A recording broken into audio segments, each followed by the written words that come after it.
राम राम राम राम राम राम राम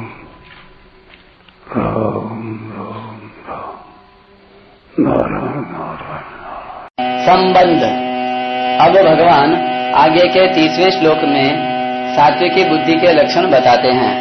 प्रवृत्तिं च निवृत्तिं च कार्याकार्ये भयाभये बन्धं मोक्षं च या वेत्ति बुद्धि सा पार्थ सात्विकी। हे वृथानंदन, जो बुद्धि प्रवृत्ति और निवृत्ति को, कर्तव्य और अकर्तव्य को, भय और अभय को तथा बंधन और मोक्ष को जानती है, वह बुद्धि सात्विकी है। व्याख्या। प्रवृत्तिं च निवृत्तिं च। साधक मात्र की प्रवृत्ति और निवृत्ति ये दो अवस्थाएं होती हैं। कभी वह संसार का काम धंधा करता है तो यह प्रवृत्ति अवस्था है, और कभी संसार का काम धंधा छोड़कर एकांत में भजन ध्यान करता है तो यह निवृत्ति अवस्था है। परंतु इन दोनों में सांसारिक कामना सहित प्रवृत्ति और वासना सहित निवृत्ति ये दोनों ही अवस्थाएं प्रवृत्ति हैं, अर्थात संसार में लगाने वाली हैं, तथा सांसारिक कामना रहित प्रवृत्ति और वासना रहित निवृत्ति ये दोनों ही अवस्थाएं निवृत्ति हैं, अर्थात परमात्मा की तरफ ले जाने वाली हैं। प्रवृत्ति को छोड़कर कोई एकांत में भजन ध्यान करता है तो वहाँ उसके सामने द्रव्य पदार्थ तो नहीं है, पर लोग मेरे को ज्ञानी ध्यानी साधक समझेंगे तो मेरा आदर सत्कार होगा। इस प्रकार भीतर एक सूक्ष्म इच्छा रहती है जिसे वासना कहते हैं। इसलिए साधक इनको ठीक ठीक जानकर कामना वासना रहित प्रवृत्ति और निवृत्ति को ही ग्रहण करे।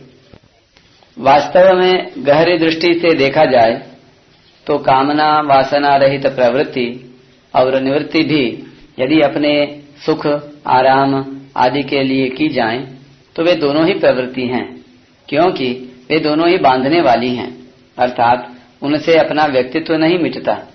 परंतु यदि कामना वासना रहित प्रवृत्ति और निवृत्ति दोनों केवल दूसरों के सुख आराम और हित के लिए ही की जाएं तो वे दोनों ही निवृत्ति हैं, क्योंकि उन दोनों से ही अपना व्यक्तित्व नहीं रहता।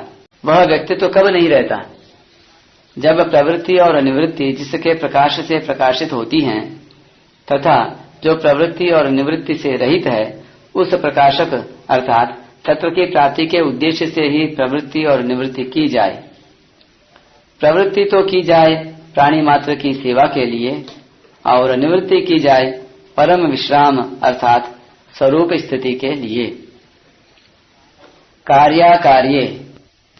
शास्त्र वर्ण आश्रम की मर्यादा के अनुसार जो काम किया जाता है वह कार्य है, और शास्त्र आदि की मर्यादा से विरुद्ध जो काम किया जाता है वह अकार्य है। जिसको हम कर सकते हैं, जिसको जरूर करना चाहिए और जिसको करने से जीव का जरूर कल्याण होता है वह कार्य अर्थात कर्तव्य कहलाता है, और जिसको हमें नहीं करना चाहिए तथा जिससे जीव का बंधन होता है वह अकार्य अर्थात अकर्तव्य कहलाता है। जिसको हम नहीं कर सकते वह अकर्तव्य नहीं कहलाता, वह तो अपनी असामर्थ्य है।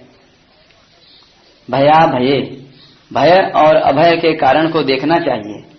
जिस कर्म से अभी और परिणाम में अपना और दुनिया का अनिष्ट होने की संभावना है वह कर्म भय अर्थात भयदायक है, और जिस कर्म से अभी और परिणाम में अपना और दुनिया का हित होने की संभावना है वह कर्म अभय अर्थात सबको अभय करने वाला है।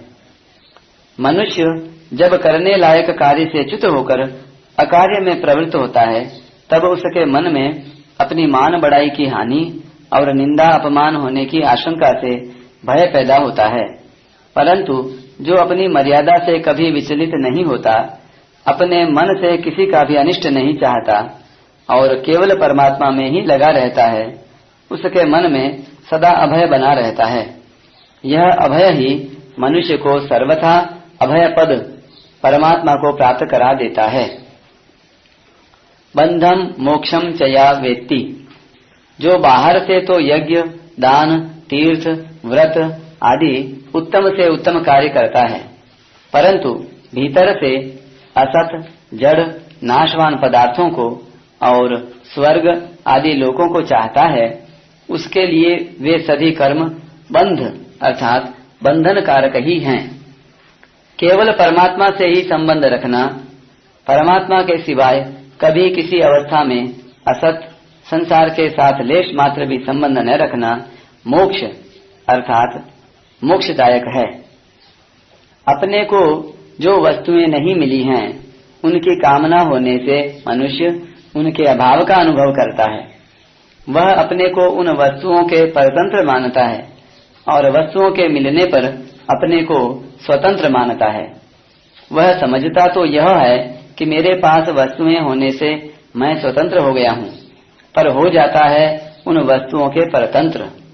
वस्तुओं के अभाव और वस्तुओं के भाव, इन दोनों की परतंत्रता में इतना ही फर्क पड़ता है कि वस्तुओं के अभाव में परतंत्रता दिखती है, खटकती है, और वस्तुओं के होने पर वस्तुओं की परतंत्रता परतंत्रता के रूप में दिखती ही नहीं, क्योंकि उस समय मनुष्य अंधा हो जाता है। परंतु हैं ये दोनों ही परतंत्रता, और परतंत्रता ही बंधन है। अभाव की परतंत्रता प्रकट विष है और भाव की परतंत्रता छिपा हुआ मीठा विष है, पर हैं दोनों ही विष। विष तो मारने वाला ही होता है। निष्कर्ष यह निकला कि सांसारिक वस्तुओं की कामना से ही बंधन होता है और परमात्मा के सिवाय किसी वस्तु, व्यक्ति, घटना, परिस्थिति, देश, काल आदि की कामना न होने से मुक्ति होती है। एक कामना होती है और एक आवश्यकता होती है। संसार की कामना होती है और परमात्मा की आवश्यकता। कामना की कभी पूर्ति होती ही नहीं, उसकी तो निवृत्ति होती है, पर आवश्यकता की पूर्ति ही होती है। परमात्मा की आवश्यकता भी संसार की कामना होने से ही पैदा होती है। कामना का अत्यंत अभाव होने पर आवश्यकता रहती ही नहीं, अर्थात परमात्मा की प्राप्ति हो जाती है। यदि मन में कामना है तो वस्तु पास में हो तो बंधन, और पास में न हो तो बंधन। यदि मन में कामना नहीं है तो वस्तु पास में हो तो मुक्ति, और पास में न हो तो मुक्ति। बुद्धि ही सा पार्थ सात्विकी। इस प्रकार जो प्रवृत्ति, निवृत्ति, कार्य, अकार्य, भय, अभय और बंध, मोक्ष के वास्तविक तत्व को जानती है, वह बुद्धि सात्विकी है। इनके वास्तविक तत्व को जानना क्या है?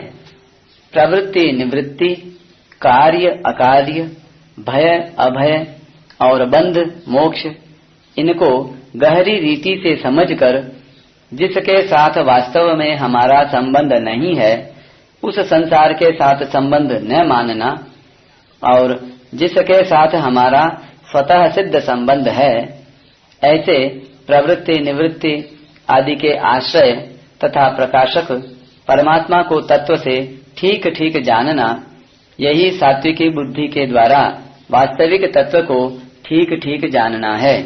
परिशिष्ट भाव प्रवृत्ति और निवृत्ति को, कर्तव्य और अकर्तव्य को, भय और अभय को तथा बंधन और मोक्ष को, दोनों को जानने का तात्पर्य संसार के संबंध विच्छेद से ही है। अगर संसार से संबंध विच्छेद न हो तो वह जानना वास्तव में जानना नहीं है, प्रत्युत सीखना है। गीता का सात्विक गुणातीत करने वाला, संसार से संबंध विच्छेद करने वाला है, इसलिए इसमें बंधन और मोक्ष तक का विचार होता है। बंधम मोक्षम च या वेत्ति। सात्विकी बुद्धि में वह विवेक होता है जो तत्व ज्ञान में परिणत होता है। विवेकवती बुद्धि ब्रह्मलोक की प्राप्ति तक सब बंधन है ऐसा जानती है।